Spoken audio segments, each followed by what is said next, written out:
انا في الواقع في الكرسي، ولكن في الاحلام ديالي كنحلم راسي كنتمشى. هنا فين كيتلاقى السحر مع التاريخ.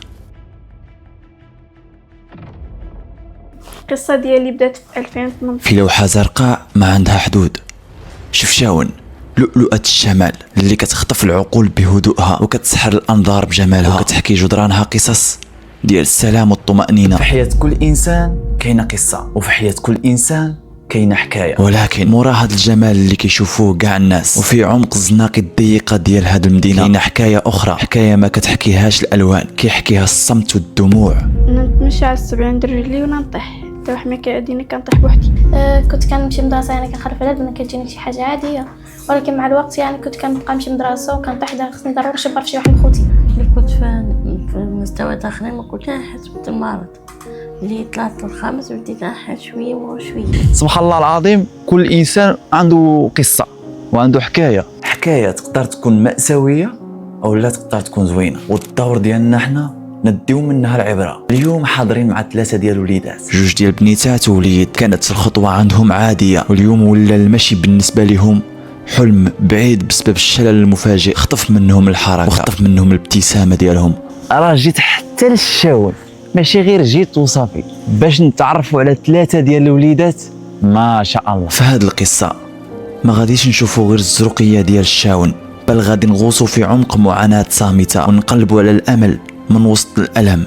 هذه هي حكايتي، من هنا بدات حياتي، هنا كانت بدايتي. أعطاني استوار حكاية كل إنسان عنده قصة، قصة حزينة وكل قصة تنسك في قصة. مع أعطاني استوار نعيشوا في هاد القصة.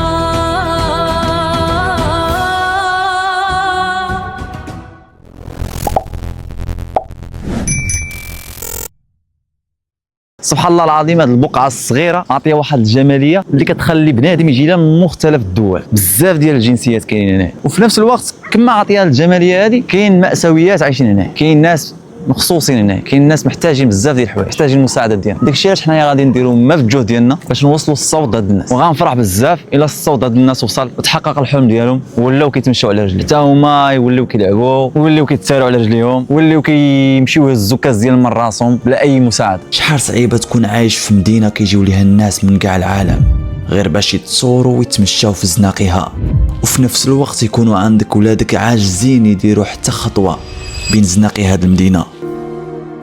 كتسمعوا هذا الصوت اللي موراي، هذا الصوت للحياه. فاش كتسمع بحال هذا الصوت كتعرف بلي راه باقا الحياه، والحمد لله على هاد النعمات هذه. باش معروفه شفشاون، شفشاون العالميه. الحمد لله ملي باقي كنشوفوا هذا الشيء، شفشاون الزرقاء.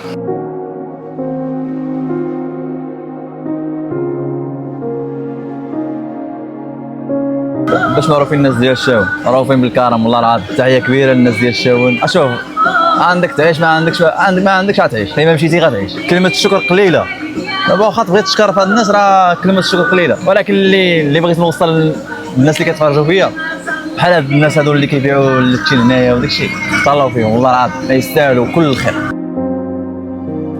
الزرقية ديال الشاون كتفرح القلب، ولكن فاش كتدخل لهاد الدار كتحس باللي الزرقية تخلطت مع الرمادي والفرحة رجعت غير من الماضي.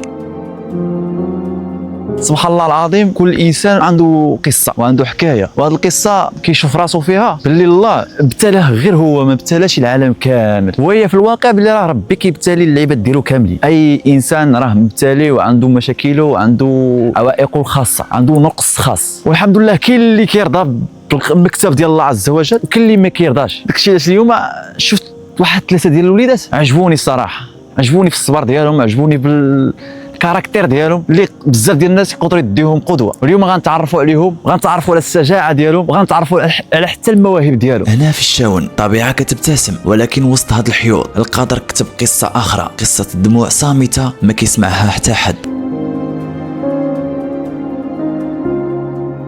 انا حايد عمري 16 سنه، كنقرا في السيزيام. السلام عليكم، انا اسمي زبيده حال حلف، عمري 15 سنه، كنقرا المستوى التاسع اعدادي. السلام عليكم، أنا اسمي إبراهيم حلوة، في عمري 13 سنة، أقرأ في 7 إعدادي. الخطوة اللي كتجيك انت عادية وما كتفكرش فيها كاع، هاد الوليدات كيشوفوها معجزة وحلم بعيد صعيب يتحقق.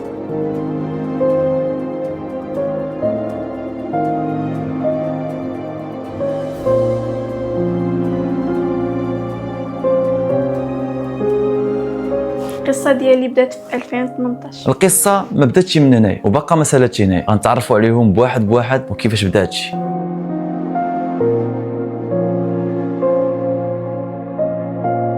أصعب حاجة هي تشوف ولادك قدام عينيك كيطفاو نهار على نهار، والحركة اللي كتعمر الدار بالصداع رجعت سكات كيقتل. قولي اختي حياة، هاد القصه اللي وقع لك دابا انت حاليا واش بداتك من خلقتي او لا تا خلقتي وكبرتي عاد تحتي في هذا الحال؟ حتى خلقت وكبرت في 2018. 2018 وقعت لك هاد القصه هذه.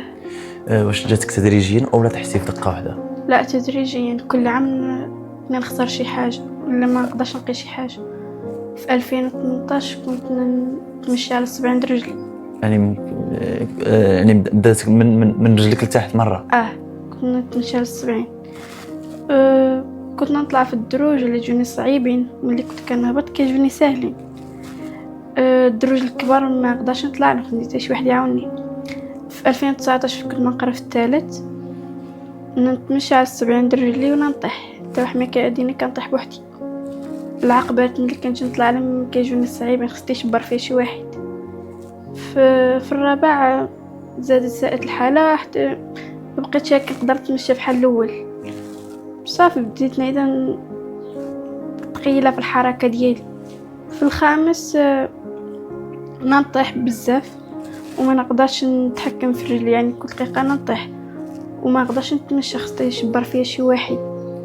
ما درتيش كاكز ولا شي حاجه في ديك السيده؟ لا، كان جابت لي الاستاذه، واحد الاستاذه كان جابت لي هذاك الكرسي الكبار اللي كيتمشاو به، عطاتو لي ولكن ما قدرتش عليه حيت كان كيزلق بيا ملي كنتكي عليه.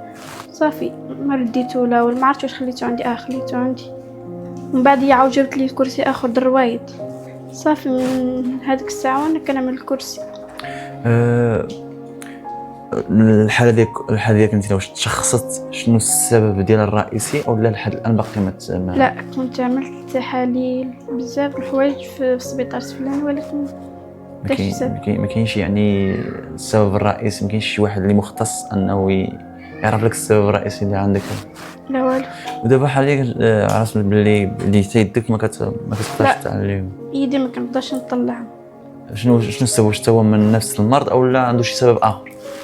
بان لي نفس المرض، حتىش ولا مرخي ما نقدرش نطلع بوحدو، وحتى في النعسه ديالي ما نعساش دائما نحشي بظهري على انا نحشي بظهري، ورجلي نفس الجلسه راه هذاك كنعس. دابا رجلك كتحس بهم يعني الاب والام هنا ما كيقيلوش يبكيو، ولكن الشوفات ديالهم فيها واحد الحزن كبير من كاع الكلمات اللي يقدروا يقولوها.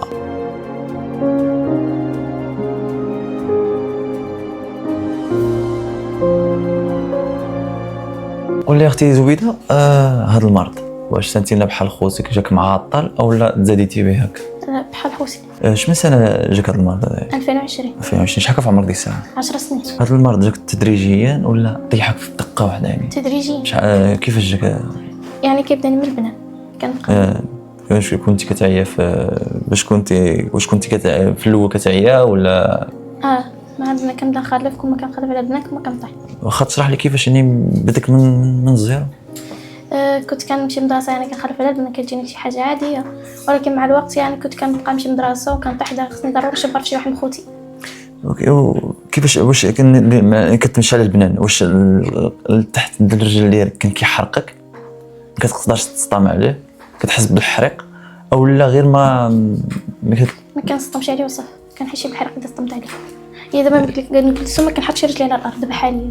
يعني شي حاجه في رجلك يعني منع رجلك يهوديها. كل نهار كيطلع هو امتحان جديد ديال الصبر. عائله هزه ثقل الجبال فوق كتافها وما طالبه والو، طالبه غير يشوفوا ولادهم واقفين على رجليهم من جديد. المرض يقدر يشلل الحركه ديال الجسد ولكن ما يقدرش يشلل الامل اللي باقي عايش في قلوب هاد الناس.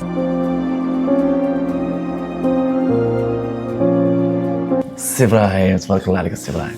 قول لي سي ابراهيم، هاد الحاله اللي دابا انت فيها واش نفس القصه خصك حياه او لا خلقتي يدك؟ لا، انا كنت ملي كبرت وعاد جاني داكشي. تا كبرتي عاد جاك داكشي؟ شحال في عمرك باش جاك داكشي؟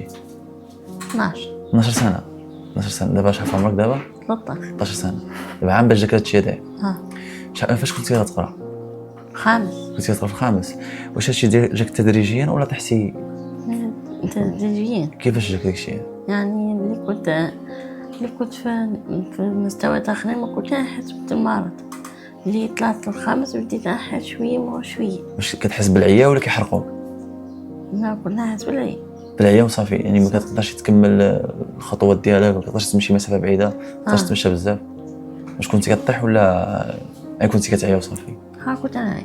هاد الوليدات ماشي محتاجين للشفقة، هما محتاجين اليد اللي تشد بيديهم وترجع ليهم الحق في الحياة والحق في الخطوات. قصة هاد الثلاثة ديال الخوت كتخلينا نعاودوا الحسابات في حياتنا ونعرفوا باللي الصحة هي أغلى حاجة، وباللي نقدروا نكونوا سبب في فرحة عائلة ضاع منها كل شيء.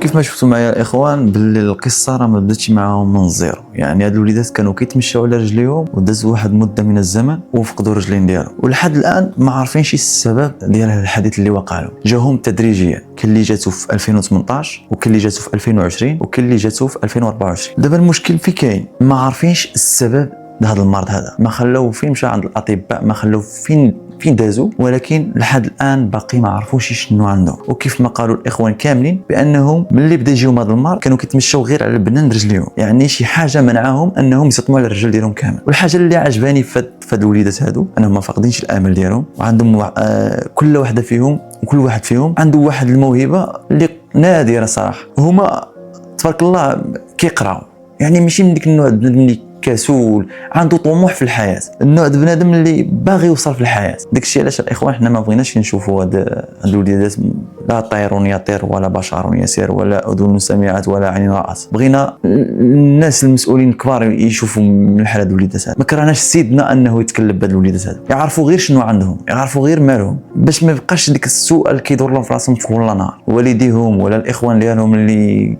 كيسيروهم ما يبقاش ديك السؤال كيدور كل نهار. هادي شنو مثل انا هادي؟ نعم العود بولو. علاش عملتي العود بولو هنا؟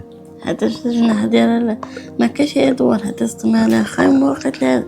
واش هذيك شراك شي واحد ولا جبرتيها في الزنقه؟ شريتيها وطارت لها الجنحه هذه ودرتي لها. واش كدير بزاف بحال هاد الامور هذه ولا غير هذه عطاتك فكره انك تعمل عليها؟ ما ندير كلشي. يعني كتجيب بياس بحال هذا الالعاب بحال هذا كتعاود فيهم الفسيخ وكتعاود تصلحهم.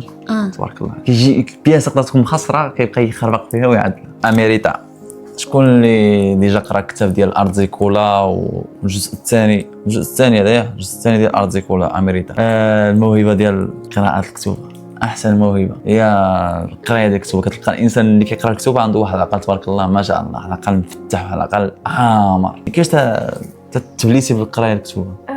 كانوا كيطلعوا لي في التليفون، اغلبيه كانوا كيهضروا على الكتوبه والشخصيات اللي كاين مكتوبه والروايات. صافي من هذيك الساعه وانا كنقرر نشري الكتوبه ونبدا نقراهم في الدار. كتجيني احسن انني نقرا الكتب على التليفون. وهادشي اللي كتقرا دابا واش حتى جلستي في كرسي ولا يعني ديجا قبل؟ لا حتى جلست في كرسي. يعني هادشي مؤخرا. وكترتاح ملي كتقرا الكتب؟ كنرتاح الصراحه. واحد الموهبه اخرى بانت جديده، الرسم تبارك الله ما شاء الله. ها انتم رسمنا انايا حكيمي ومرأة فستان مغربي، وهذا وقيلا فستان هذا فستان مغربي ياك؟ كاين شفت عندك تما فستان امازيغي. هذا امازيغي. هذا فستان امازيغي. تبارك الله عليك. كيفاش تعلمتي هادشي هذايا؟ في الخامس كنت كنشوف واحد الاستاذه كتلبس شي تصاميم وعجبوني. شحال في عمرك ديك الساعه؟ ما عرفتش، 12. كنتي ديك الساعه تحت كنت جلستي كنت باغا تمشى ولا جلستي؟ كنت كتمشى. يعني هاد الموهبه عندك كنت كتمشى. تبارك الله. مزيد من التعلق. شوف عندنا بزاف ديال الرسيمات هنايا، بزاف ديال الرسيمات راهم واعرين ان شاء الله يا ربي باذن الله. عندك واحد المستقبل زين ان شاء الله. هادشي هذا واصلي.